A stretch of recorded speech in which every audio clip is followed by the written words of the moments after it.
Syahrul Ramadan alladzi unzila fihi al-Qur'an hudan lin-nasi wa bayyinatin minal huda wal furqan.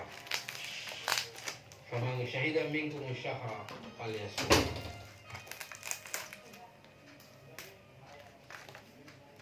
Bulan Ramadan ini adalah bulan yang di dalamnya diturunkan Mereka pun sebagai petunjuk bagi manusia dan penjelasan mengenai petunjuk itu dan membedakan antara yang hak dan yang batil. Maka barang siapa berada pada bulan itu berpuasalah. Al-Quran sebagai satu-satunya sumber rujukan bagi umat Muslim yang utama memiliki banyak hal yang mengatur segala bentuk peribadatan, permuamalatan, sekaligus juga mengatur segala aspek seni kehidupan bagi umat keseluruhan sebetulnya. Sehingga sebagai sebuah sandaran yang luar biasa tadi, momentum diturunkannya Al-Quran ini betul-betul menjadi salah satu hal yang perlu kita jadikan bahan renungan bersama. Al-Quran sebagai petunjuk, Al-Quran sebagai pembeda, dan Allah menjamin bahwa Al-Quran yang diturunkan itu akan terjaga kemurniannya sampai kapanpun. Inna nahnu nazzalna dzikra wa inna lahu lahafidun. Jadi yang pertama, keutamaan keistimewaan Ramadan ini adalah bahwa pada bulan Ramadan itulah bulan pertama diturunkan Al-Quran kepada Rasulullah Muhammad Sallallahu Alaihi Wasallam.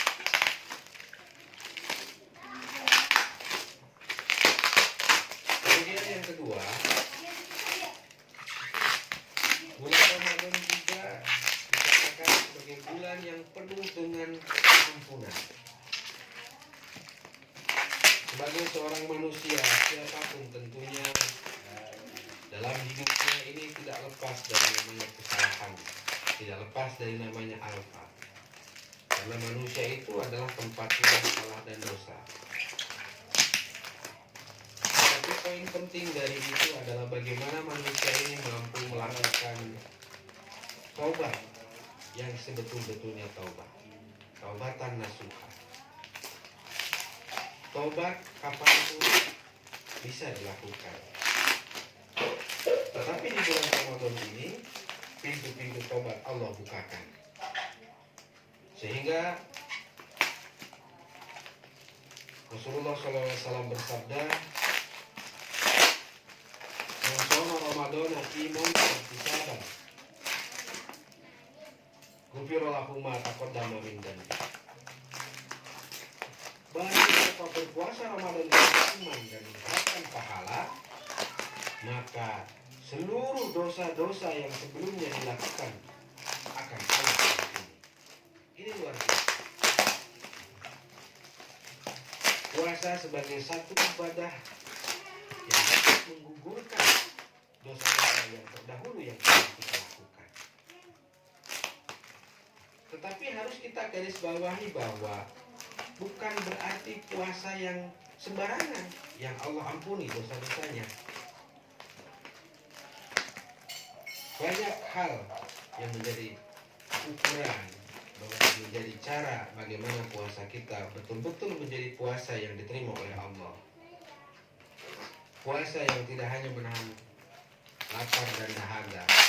Puasa yang tidak hanya simbol ditunjukkan dalam bentuk fisik saja, tetapi puasa yang sebaik-baiknya adalah puasa yang betul-betul menahan diri dari hawa nafsu, menahan diri dari segala bentuk perbuatan-perbuatan yang Allah larang.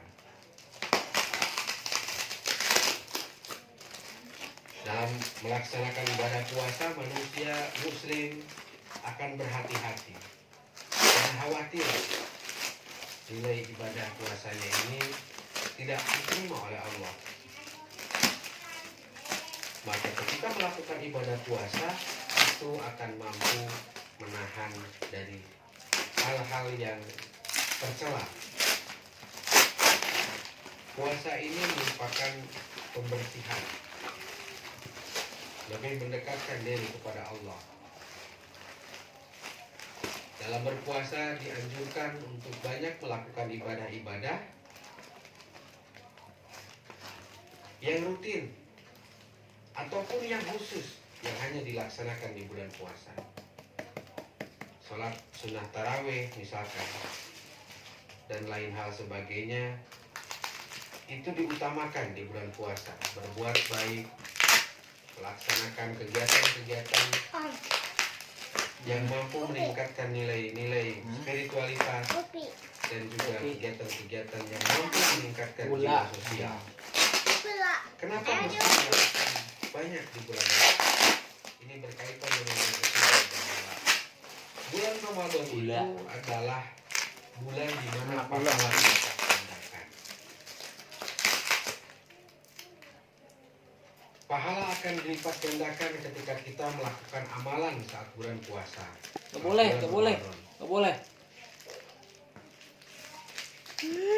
Bahkan Rasulullah pernah mengatakan, Duduk. jika kita melakukan karena dengan haji, ini sungguh luar biasa. Begitupun dengan ibadah yang lainnya.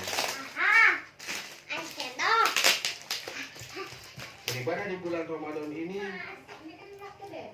keutamaannya hampir 70 kali atau lebih dari ibadah-ibadah di bulan biasanya.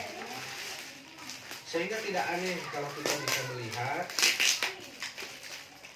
fenomena di bulan suci Ramadan itu seluruh umat muslim berlomba-lomba dalam kebaikan, menggemakan nilai-nilai keagamaan, memakmurkan rumah-rumah ibadah, memperbanyak membaca Al-Quran, kemudian juga memperbanyak yang lain, beriktikaf, memperbanyak istighfar kepada Allah Subhanahu wa Ta'ala.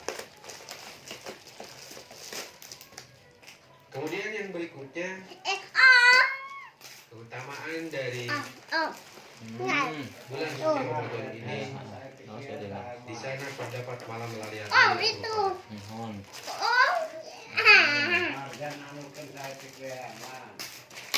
Ada beberapa ayat yang menjelaskan bahwa malam Lailatul Qadar ini bertepatan pada sepertiga malam ganjil di bulan Ramadan. Salah satunya adalah dalam surat Al-Qadar. A'udzubillahi minasyaitonirrajim. Bismillahirrahmanirrahim. Inna anzalnahu fi lailatul qadar. Wa ma adraka ma lailatul qadar. Lailatul qadri khairun min alf syahr. Tanazzalul malaikatu warruhu fiha bi'izni rabbihim min kulli amr. Salamun hiya hatta matla'il.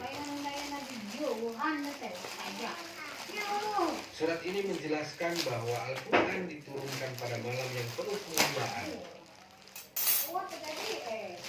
malam yang lebih baik dari malam seribu malam. Pada malam itu malaikat turun, malaikat Jibril, dengan izin Allah untuk mengurus semua urusan pada malam itu, sehingga malam itu menjadi malam yang penuh kesejahteraan, penuh barokah sampai terbitnya fajar. Itulah yang kemudian disebut dengan malam Lailatul Qadar. Sudah menjadi kebiasaan pada malam-malam itu, malam Lailatul Qadar di bulan Ramadan, kita semua beriktikaf, membaca Al-Quran, kemudian juga banyak berdiskusi tentang hal-hal yang berkenaan dengan persoalan keagamaan. Ini menjadi sebuah ibadah yang baik untuk kita semua. Kemudian di bulan Ramadan yang utama lagi, bahwa kita melakukan ibadah puasa. Ini untuk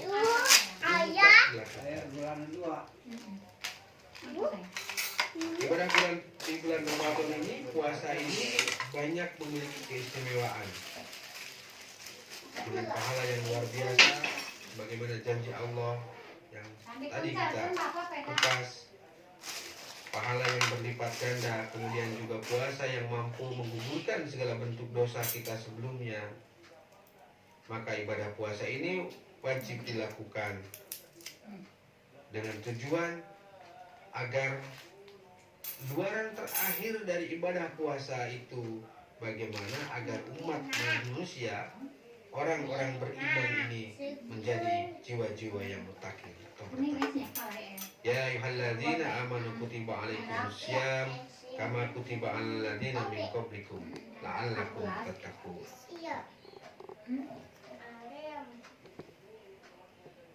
Ibadah puasa yang dilakukan di bulan Ramadan tentu akan sangat terasa berbeda. Ada kebahagiaan yang kita rasakan. Ada